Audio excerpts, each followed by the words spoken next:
Hi guys, welcome to my new channel Bhojpuri information. आप लोग स्वागत है।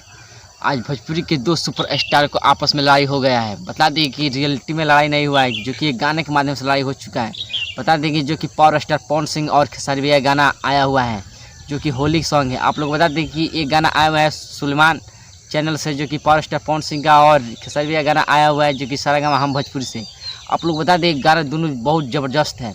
बता दें कि पावर स्टार पवन सिंह के गाना के नाम है गुलाल लगाई द गाल। ट्रेंडिंग स्टार खेसारी भैया के गाना के नाम है दीदी। आप लोग बताते हैं गाना बहुत ज़्यादा चल रहा है। बता दें गाने के माध्यम से आप देख सकते हैं कि कितने गाना ही चल रहा है अभी।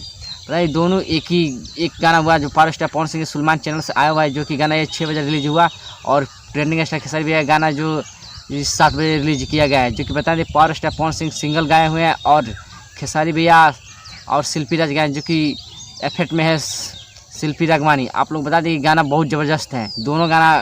आप बताइए इस दोनों गाने में से कौन बेस्ट आप लोग को लगा, आप कमेंट में बता सकते हैं। तब तक हम मिलते हैं नेक्स्ट वीडियो में।